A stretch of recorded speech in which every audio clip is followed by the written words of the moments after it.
Muy buenas tardes, amigos, amigas de los Grillos SG. Como ustedes ya lo pudieron ver, el día de hoy tenemos a quien yo considero, de verdad yo la considero, y muchos de nosotros podríamos considerarlo así, como uno de los pocos priistas en el estado de Querétaro que tiene una capacidad de hacerse entrar en diversas áreas, en diversos espacios, gracias a su increíble oratoria y al sentido común que yo le he percibido. Agradecemos muchísimo, de verdad, a Paul Hospital. Gracias, diputado. Enrique, encantado de estar contigo. Pensé que ibas a decir a uno de los pocos priistas que quedan, pero bueno, eso también.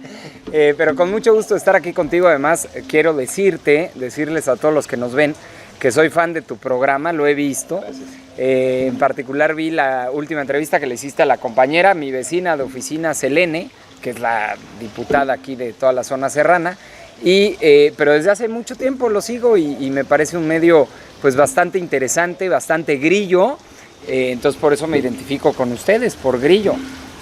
Paul, permíteme decirte, Paul, eres como el queretano, el priista queretano que más influencia tiene en redes sociales. Eres columnista de Milenio, eres columnista de varios diarios de Querétaro.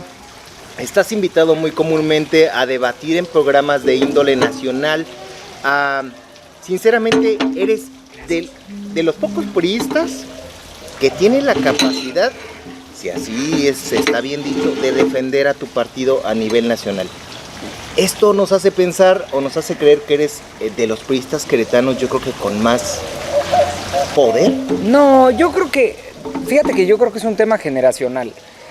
La verdad es que la forma de comunicar ha cambiado y sigue cambiando. Yo ahora veo jóvenes regidores, regidoras, diputados no hay tan jóvenes en esta legislatura, pero que ya tienen una manera de comunicar en redes sociales que, por ejemplo, yo apenas estoy tratando de incursionar, como TikTok y unas cosas que tú y yo no vamos a entender porque es de chavos.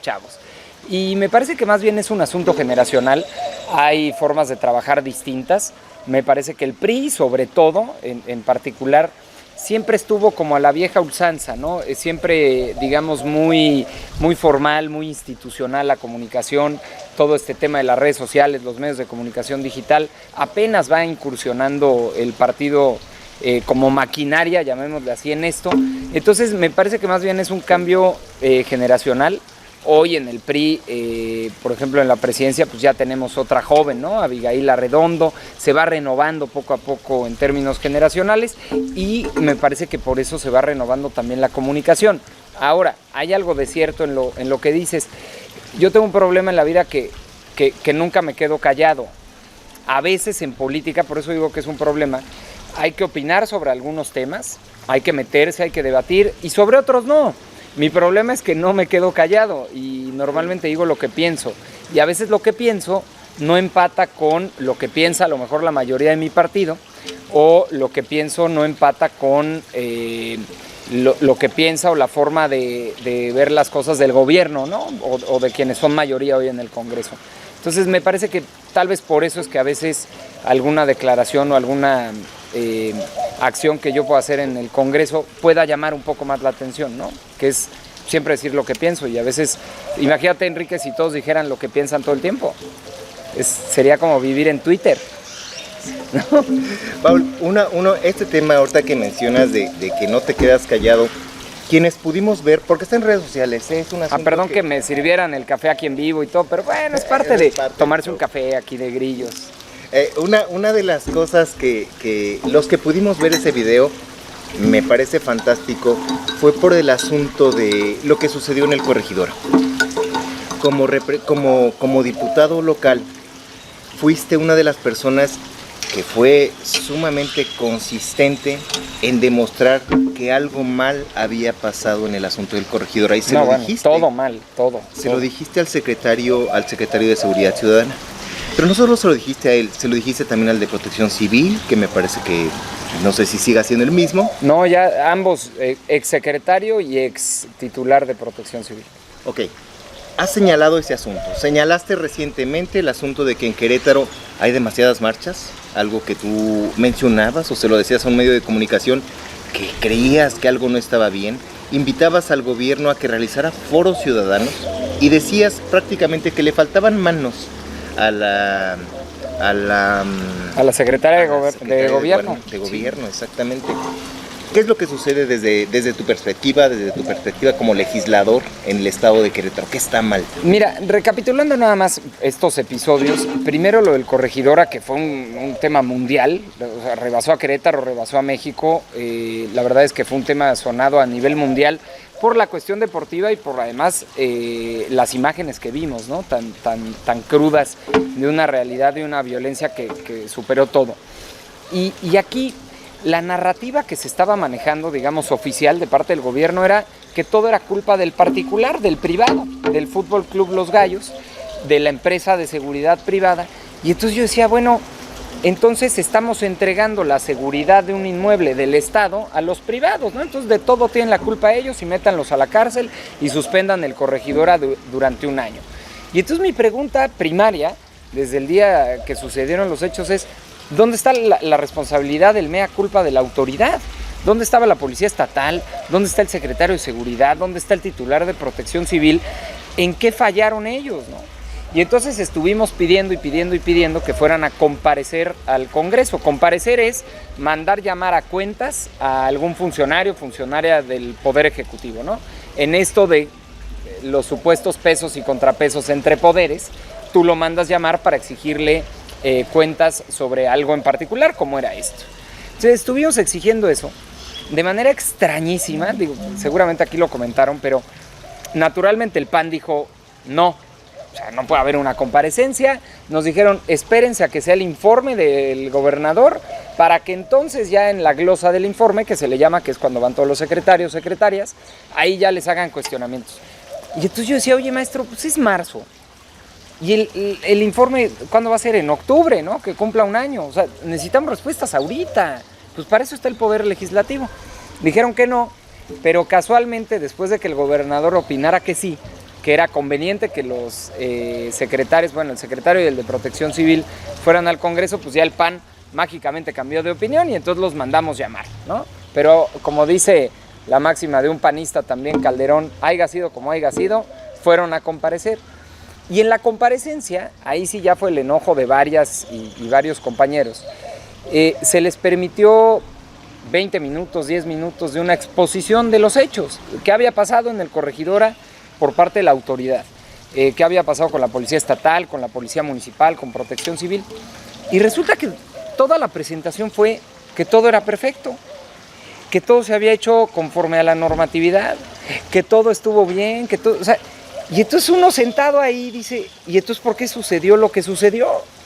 ¿Y cómo entonces no hay una mea culpa de parte de los funcionarios justo para que no vuelva a suceder? Y bueno, pues por eso se puso ríspida la comparecencia, fueron 5 o 6 horas de preguntas, respuestas, que también te quiero decir que no es fácil, y qué bueno que vivamos en un lugar como Querétaro, no me imagino la política en otros estados, pero estar cuestionando también al titular de seguridad no es fácil, de quien depende la policía, de quien dependen el inicio de algunas carpetas de investigación que puedan ir a la fiscalía, en fin, no es tampoco sencillo. Mi papá me habló en la noche y me dijo, oye, fuiste muy duro con el secretario de seguridad, quédate un ratito en tu casa, no vayas a salir. Le dije, no papá, pues no se trata de eso. Si viviéramos con un miedo institucional de esa forma, pues imagínate, al rato pueden hacer lo que quieran. Entonces, me parece que al final el balance lo hizo el gobernador y lo hizo bien, de decir, hubo fallas, por supuesto, hubo omisiones, porque si no, no hay otra explicación de que sucediera esto. Y lo removió a los dos, porque es su facultad. Yo les pregunté a los dos si pensaban renunciar, porque una cosa es que te corran y otra cosa es decir, oye, esto me rebasó, era de mi competencia, actué mal, renuncio, cabrón. Pues no renunciaron. Entonces los tuvo que correr el gobernador, lo cual, insisto, lo aplaudí y lo aplaudo, Tomar decisiones a tan pocos meses de haber entrado al gobierno de esa magnitud, de protección civil y de seguridad, no es sencillo, Creo que hizo lo correcto. Y sobre lo segundo, me llama mucho la atención que cerraron 5 de febrero manifestantes del municipio de Amealco. Cerraron una avenida que, si ustedes han ido a la ciudad de Querétaro, en la parte del nuevo Querétaro que le llaman, el Fray Junípero Serra, que es una avenida de 6 carriles, es una avenida principal. como una carretera que conecta la parte nueva, digamos, de Querétaro con el Querétaro del centro. Esa también la cerraron por un tema del agua, del servicio de agua. Entonces, más la aprobación de la ley de aguas, que no fue ley de aguas, que al final los del PAN dijeron que era solamente una regulación para la CEA, en fin. Y cada vez vemos más manifestaciones. Qué bueno que la sociedad participe, qué bueno que la sociedad se queje, pero lo que a mí me parece, y por eso la declaración, es que lo que ha faltado es hacer política. Me parece que lo que ha faltado son mesas de diálogo, mesas de trabajo, para no llegar hasta eso. Es decir, ninguna persona, me parece, ningún grupo, ningún colectivo, en su primera queja te cierra una autopista federal o 5 de febrero, que es similar. Es decir, tienes que llegar a una desesperación tal, a una no escucha, a un no arreglo, que te lleve a cometer un delito, porque lo es, ¿no? El obstruir una vía pública de ese tamaño. Entonces, algo está pasando en el Inter, que la gente está llegando a los extremos, que no veíamos en Querétaro, pues al menos el sexenio pasado y el antepasado, de manera regular. Entonces, ¿cuál fue mi llamado a la atención de la Secretaria General de Gobierno? A que tenga mesas de diálogo, a que tengan mucho más participación de la sociedad, que inviten a la gente a participar, que lo informen de manera más detallada y para que evitemos estos problemas adelante. Ahora con la presentación, por ejemplo, de toda la ampliación y los arreglos que van a hacer sobre la misma 5 de febrero, me parece que van aprendiendo sobre la marcha y lo hicieron mucho más público, la licitación, las compras, las constructoras que van ganando, las afectaciones que va a haber, pero también los beneficios que vamos a tener por muchos años. En fin, creo que están mejorando en la parte de comunicación justamente para evitar que haya más manifestaciones en la entidad, ¿no? Entonces sí creo que le faltan brazos a la Secretaría de Gobierno. Lupita en particular me parece una mujer que, al menos con los diputados, diputadas, con algunos grupos, sí escucha, atiende, pero pues también es una persona. Yo no sé cuántos tenga que le estén atendiendo estos problemas, pero evidentemente están rebasados. Diputado, ahorita que mencionabas el tema de seguridad, una cosa es comparar al estado de Querétaro con otros estados. Una cosa es que compares a Querétaro con Michoacán, con San Luis Potosí, nosotros que lo tenemos con Guanajuato, con Guanajuato. Pero otra cosa es comparar a Querétaro con su mismo Querétaro del pasado. Correcto. Si llegaras tú, que eres un observador de esos temas y que eres especialista también en esos temas, si pudiéramos comparar el gobierno en materia de seguridad del gobernador Mauricio Curi con el de Francisco Domínguez, ¿hay una diferencia? ¿Existe en tu percepción una diferencia? Porque hemos observado en las noticias, nos encargamos de eso, las vemos, las observamos todas las mañanas, que se han visto cuerpos en Santa Rosa Jáuregui, en el Marqués, situaciones que se dan en San Juan del Río. ¿Está pasando algo? Sí, sobre todo las últimas semanas. Mira, me parece que lo explicaste de manera perfecta. La trampa de todo el sexenio pasado, de Pancho Domínguez, fue justamente esa. La trampa que nos hacían es que comparáramos Querétaro con Guanajuato en homicidios dolosos y entonces que agradecieras vivir en Querétaro y tener el gobierno que tenías. O que compararas el crecimiento económico de Querétaro con Tabasco. Pues sí, y entonces estábamos por los cielos. Pero lo que tienes que hacer es comparar a Querétaro con Querétaro a través del tiempo, como bien lo dices, porque si no caes en esa trampa de todo el sexenio pasado de agradecer la mediocridad y de aplaudir la mediocridad. Yo lo señalé mucho tiempo, hay datos que son públicos, están en el Secretariado Ejecutivo del Sistema Nacional de Seguridad, que te hace por trimestre cortes, o por mes, o bueno, tú lo vas desglosando. Y te dice exactamente cómo está tu entidad, cómo está tu municipio, en materia de delitos, primero del fuero común, robo a transeúnte, robo a casa habitación, asaltos, es decir, los delitos de todos los días. Y también de los delitos federales, como es este caso de los homicidios dolosos, que es lo que tanto se presumió el sexenio pasado, que en Querétaro no pasaba nada. Entonces yo les decía, bueno, no pasa nada en homicidios comparado con Guanajuato, que matan 40 personas al día. Pero aquí diario te asaltan y siguen subiendo además los números, ¿no? Entonces los indicadores de los delitos del fuero común han estado escalando y escalando y escalando en Querétaro, sobre todo en la zona metropolitana. Habría que revisar en particular la zona serrana y del semidesierto. Pero en la zona metropolitana han ido escalando en los últimos años, es innegable, son datos públicos. Y cuando tú enfrentas o enfrentabas a la anterior administración, fíjate la maroma que te daban. eran 2 maromas, ¿no? Así como los de Morena hacen sus maromas, ellos también. Entonces la primera maroma es que la sociedad queretana, el sistema de la fiscalía y de la denuncia del delito era tan bueno por las reformas que habían hecho que la gente denunciaba más. Entonces, como hay más denuncias, hay más récord de delitos, ¿no? Entonces, como la autoridad es tan buena, ahora denuncian más, ¿no? En lugar de decir hay más delitos, siempre ha habido los mismos, nada más que ahora confían más en la autoridad. Maroma número 1. Maroma número 2, le echan la culpa, y eso me parece sumamente discriminatorio y hasta xenofóbico, a la migración. Y entonces te dicen, es que es un estado, es una ciudad que crece mucho, que llega gente de todo el país a trabajar, pero también llegan malandros, ¿no? Y entonces, pues nosotros no tenemos la tecnología, no tenemos la tecnología en materia de seguridad para saber quién llega, quién no llega, quién se instala, y entonces también nos está llegando mucho malandro, ¿no? Entonces culpan también a la migración de gente que viene a construir su propia historia de éxito en el estado de Querétaro. Entonces, sobre este sexenio, la verdad es que no he hecho un corte. Lo que sí es que los últimos días, los últimos 15 días, hoy estamos a 12 de julio, pero los últimos 15 días sí hemos visto en los titulares de los medios preocupante el tema de los homicidios. Han aparecido, como bien lo mencionaba, 7 cuerpos y sobre todo con modus operandi del crimen organizado que vemos en otros estados, ¿no? No son asesinatos que salgan, digamos, de los estándares de otros estados en donde hay grupos criminales que se pelean las plazas y que se pelean por otro tipo de cuestiones. Entonces sí hay que poner atención, sin duda. No sé si este incremento, digamos, ha sido sostenido o fueron algunos eventos de las últimas semanas, pero no hay que dejar a un lado por estos homicidios todo lo demás. Lo que te digo de los delitos del fuero común, que es lo que afecta el día a día de todos los queretanos, que te roben tu negocio, que te roben tu casa, que se metan a robar a tu oficina, y bueno, por supuesto los delitos del fuero federal, que son mucho más graves, ¿no? Como la extorsión, que esa también ha ido incrementando mucho en Querétaro. Diputado, le preguntaba sobre el tema de seguridad, porque uno de los temas que más ha pesado en el Querétaro de este gobierno, en este nuevo gobierno, fue el tema del reemplacamiento. El gobierno del estado de Querétaro dijo que el reemplacamiento era para mejorar materias de seguridad.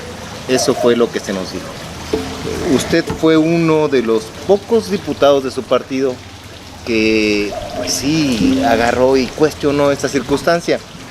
Básicamente usted dijo que la legislatura había votado para que hubiera un padrón de vehículos, para que la Seguridad Ciudadana tuviera un padrón de vehículos, pero no votaron por los montos de los costos del reemplacamiento. Eso fue lo que yo alcancé a leer en un medio de comunicación que citaba sobre esto. Ahí te va, y te agradezco además mucho la oportunidad de esclarecerlo, porque como que todo el mundo se echó la bolita, ¿no? Entonces el gobierno, o algunos, dijeron, es que fue el Congreso. Y el Congreso, bueno, no, los del PAN no, pero otros decíamos, fue el gobierno. Ahí te va lo que sucede. ¿Qué votan los diputados y las diputadas a fin de año? Votamos 2 cosas importantísimas. El presupuesto de egresos, es decir, en qué se va a gastar el dinero de los queretanos, y la ley de ingresos, es decir, qué impuestos le vas a cobrar a los queretanos. ¿Qué impuestos pagamos todos los días que son locales? El predial, un reemplacamiento, licencias de funcionamiento, etcétera. Todo eso es local.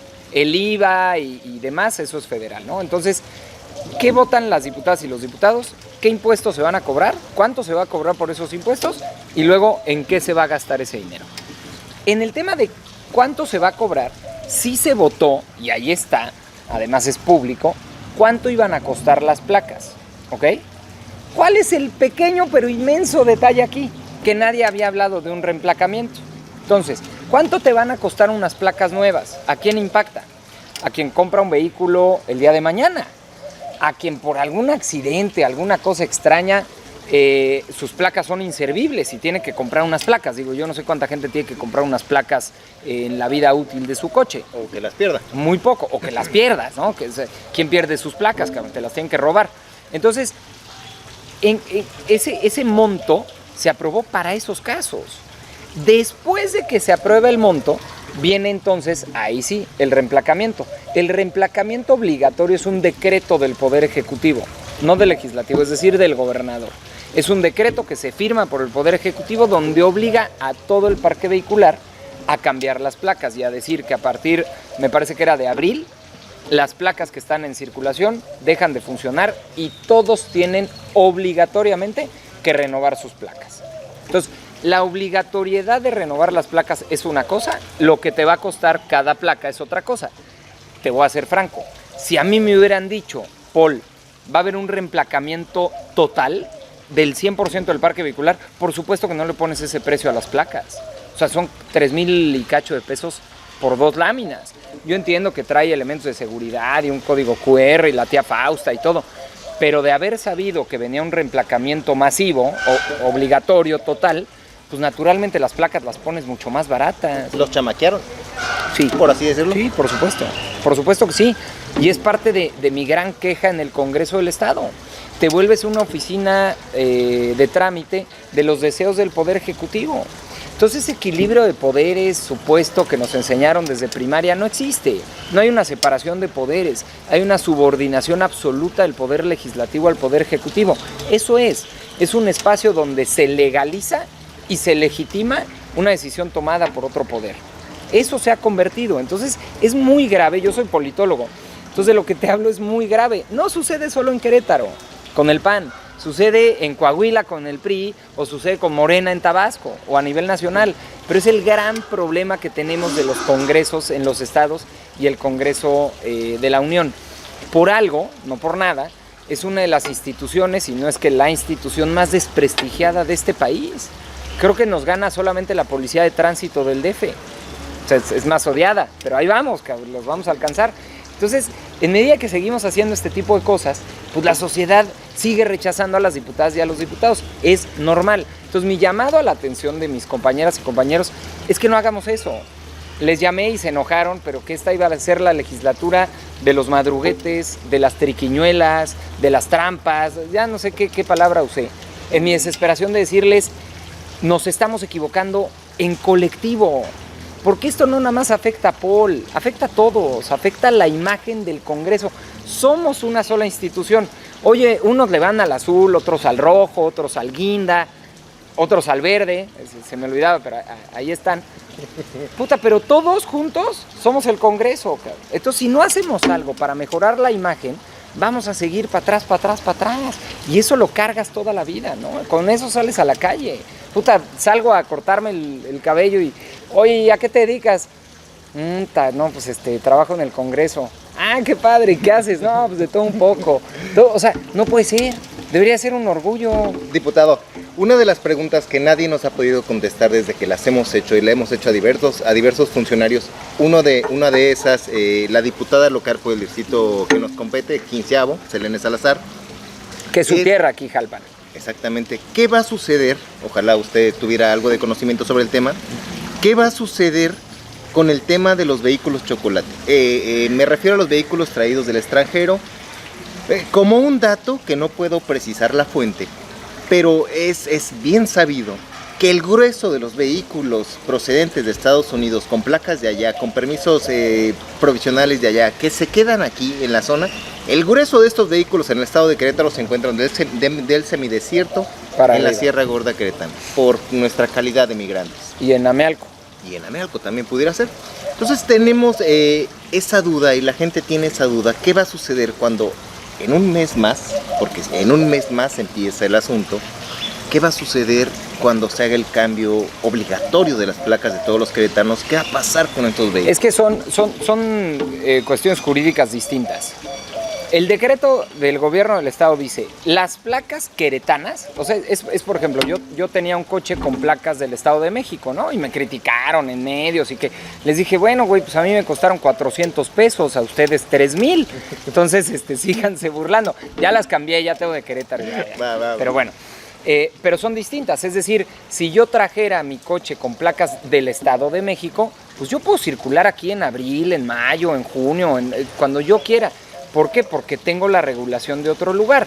¿Qué me va a pedir aquí la autoridad? Bueno, pues que mi coche, bueno, es que aquí no hay un no circula, ¿no? Pero me lo pedirían más bien en la Ciudad de México. Entonces, yo puedo circular con placas de Guerrero, de Morelos, del Estado de México o un coche chocolate que se maneja distinto, es una legislación completamente distinta. Es decir, las placas que van a ser ilegales a partir de que el decreto, digamos, cumpla su función, que es en abril, si no mal recuerdo, ¿sí? Ok, en abril, o sea, ya mero, no. Creo que es agosto. En agosto. Era de abril a agosto, ¿no? Que entregaban las placas, correcto. Entonces, en agosto, o lo extendían hasta diciembre, no recuerdo, pero bueno, cuando sea la fecha fatal final, es ilegal circular con las placas anteriores queretanas. Pero eso no hace que sea ilegal circular con otras placas. Ahora, de los autos chocolates, entiendo que hay una nueva legislación, bueno, un decreto del presidente de la República, de López Obrador, justamente para ir regularizando los autos chocolate. Va por etapas. Empiezan con las ciudades fronterizas, después los estados fronterizos, y de ahí va a ir bajando. Entonces llegará un punto donde, espero, Querétaro sea contemplado, o algunas zonas de Querétaro, me parece, como estado, o bien los municipios, donde ya puedan regularizar todas sus placas. Pero es distinto, o sea, la normatividad es diferente. O sea, le podemos decir a nuestros amigos que no se preocupen. Que no se preocupen. Si tienen placas queretanas, preocúpense. Preocúpense. Sí, o renuévenlas más bien, y hay que pagar 3,000 varos. Pero si no, es una legislación completamente distinta. Diputado, a raíz de tu visita aquí a Jalpan de Serra, hay algunos temas que nos gustaría muchísimo que nos platicaras. Hace rato mencionabas el TikTok. Ayer estaba yo de bobo viendo el TikTok buscándote y vi que tu TikTok está dedicado a mi tu hijo. bebé. Sí, felicidades. Te voy a decir por qué. Porque si yo hiciera un TikTok de diputado priista, puta, yo creo que hasta la aplicación me desecha. Porque TikTok, para quienes nos ven, es de centennials. Bueno, la generación que sigue, los más jóvenes. Entonces yo creo que me bloquearían ahí todos los usuarios. Entonces entré por otro lado. Pues yo me imagino que, bueno, motivado por esto del bebé, lanzaste este proyecto de ley de paternidad donde se les daban a los padres, se les ampliaba o se les daban estos 5 días en cuanto tuvieran a su bebé, pero te lo frenó o te lo frenaron por falta de presupuesto, es lo que entendí. ¿Nos puedes platicar de esto? No, ahí estamos. A ver, estamos en el debate, en la batalla, digamos, en la Guerra Fría, ¿no? Porque es por abajo del agua, no es pública, estamos tratando de construir. Porque la verdad es que me interesa mucho que suceda y va a suceder tarde o temprano. A ver, lo explico muy rápido. La Ley Federal del Trabajo en México estipula que para las mujeres tienen permiso 6 semanas antes y 6 semanas después de que nace su bebé, o bien de que adopten un menor, de permiso de maternidad pagado por la empresa. ¿Para qué? Pues para que esté justamente con su hijo o con su hija, ¿no? O sea, en la primera etapa. Pero los hombres tenemos 5 días posteriores al parto. 5 días. Entonces yo ahora que acabo de ser papá hace 4 meses, a los 5 días fue cesárea, ¿no? Entonces a los 5 días yo vi a mi mujer, no se podía bañar, no podía caminar, no podía hacerse cargo del niño, la casa, todo. O sea, yo dije, ¿cómo? O sea, yo me largo a trabajar y pobrecito, o sea, ¿qué va a hacer? ¿Dónde está la corresponsabilidad los primeros días de parte de la pareja, en este caso el padre? No hay. Entonces, ¿qué es lo grave de esto? Que la propia ley en México continúa imponiéndote estos estereotipos de género, de que la mujer es la encargada de la crianza de los menores, que la mujer es la encargada de la salud de los hijos y de las hijas, porque también la ley dice que las mujeres tienen 10 días al año de permiso para llevar a su hijo o a su hija al doctor, pero los hombres no. Entonces, si yo quiero llevar a mi hijo con la pediatra, a mí me descuentan el día o me corren, pero mi mujer sí tiene permiso. Entonces, ¿qué te está haciendo la ley? Independientemente de cómo te manejes tú en tu casa, cómo te pongas de acuerdo con tu pareja, la ley te está diciendo quién se encarga de la salud y de la crianza de los menores en la primera etapa. Entonces, ¿qué está sucediendo en todo el mundo? Estamos justamente combatiendo los estereotipos de género, de que la mujer tiene que hacer tal cosa y el hombre tal cosa, ¿no? Entonces, en todo el mundo se está regulando esto de la paternidad. Le están dando los mismos días a los hombres que a las mujeres. ¿Para qué? Para que no haya una discriminación en cuanto a hombre y a mujer. Porque es discriminación en todos los sentidos, Enrique. A ver, tú imagínate que yo soy un empresario. Y entonces llegan a entrevista de trabajo una señorita y un joven. Ambos tienen 27 años, se acaban de casar y quieren ser papás, cara. Tienen más o menos el mismo currículum. En la entrevista les fue igual de bien. Nada más que pronto van a ser papás, güey, una y el otro. Una se me va a ir 12 semanas, güey, de permiso, el otro se me va a ir 5 días. ¿Tú no crees que los empresarios prefieran contratar al hombre? Sí. Pues es un tema de discriminación. Y alguien me decía, no voy a decir, pero un diputado me decía, no, pero es que el empresario debería de... A ver, no podemos estar al deber ser, hombre, y a la buena voluntad de la gente. Por eso hay que ponerlo en la ley. Entonces, en todo el mundo está pasando. En México está pasando. La Suprema Corte de Justicia, el Tribunal Electoral del Poder Judicial ya dijeron, esta ley no es igualitaria, así que nosotros en nuestra institución la vamos a aplicar bien y va el mismo permiso para los hombres. Y hoy los hombres que trabajan en el Tribunal Electoral tienen el mismo permiso que las mujeres. Hoy, la gente que trabaja, puedo decir marcas, pero en Netflix, en Volvo, en todo eso, que están en México, tienen el mismo permiso que las mujeres. En el estado de Tlaxcala lo ampliaron a 30 días, en Nuevo León creo que a 25, en fin, o sea, todo el mundo lo está haciendo. Yo lo que les digo es, esto tarde o temprano va a suceder. Seamos la generación que lo pasó, que lo votó, que lo aprobó. Hay que ir evolucionando junto con la sociedad las leyes, si no luego se van quedando totalmente rezagadas las normas, ¿no? Entonces, y lo que está sucediendo aquí es que algunas, se van a un debate presupuestal como si esto fuera una industria, ¿no? Como si el gobierno fuera una industria. Y entonces, porque esta regulación es para trabajadores del gobierno, que es lo que podemos reformar. Entonces van como si fuera una industria y dicen, no, a ver, en mi cadena de producción, si yo quito a Enrique, pues tengo que contratar a alguien en lo que Enrique se va, pues para que ensamble las cosas, ¿no? Como en la fábrica. Pues sí, pero esto es gobierno, es la administración pública, es distinto. Es decir, sí podemos lograr que continúe avanzando y funcionando una administración, dándole este derecho a los papás del goce, de la responsabilidad de los menores, de estar los primeros días. No son vacaciones, es hacerte responsable de tus hijos o de tus hijas. La ley no puede o no debe responsabilizar solamente a un género. Es inconcebible. De veras, en los países más desarrollados solamente faltan México, Cuba y Costa Rica. Y Costa Rica ya está en vías de aprobar una ley de paternidad bastante interesante. Entonces, estamos muy atrás. Yo lo que quiero y lo que he propuesto y estoy empujando, mira, un papá con su niña, por cierto.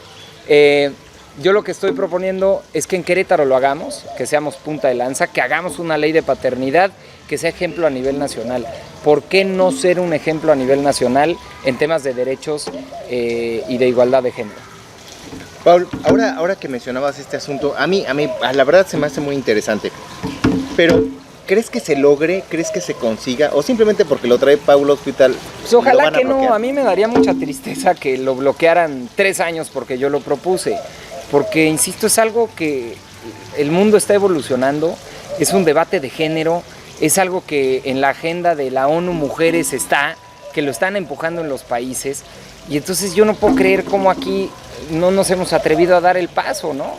Como Tlaxcala, Chiapas también ya lo tiene, Tlaxcala, Chiapas, Nuevo León. ¿Por qué aquí no? ¿Por qué no lo hacemos ya? ¿Eres el último priista queretano con algo de sentido común? Allá no sé. ¿No?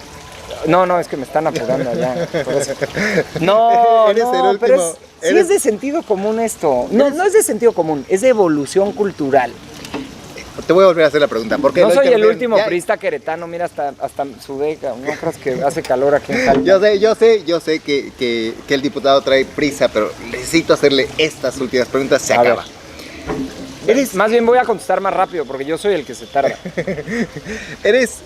Probablemente seas ya el último priista queretano con las ganas de hacer algo, porque no se ve a alguien más. Pero, seamos honestos. Es que si lo fraseas así me siento como ajolote, como en peligro de extinción. Si nos vamos al Cuídenme. pasado, si nos vamos al pasado, ¿no debieron tomarte en cuenta para ser el candidato a las pasadas elecciones al gobierno de Querétaro? Bueno, ahí estuvimos. Porque sí querías. Estuvimos en la... uno siempre quiere, imagínate la ilusión de ser gobernador de tu estado, pero al final había que hacer un armado nacional también, y en Querétaro teníamos que ir con mujer también, entonces creo que llevamos una estupenda candidata. ¿Crees que hay una debacle, una caída terrible del priismo en Querétaro? ¿Crees que se van a levantar? No creo que haya una caída terrible, De hecho, es sorprendente, tomando en cuenta que no fuimos en alianza, el resultado que se obtuvo.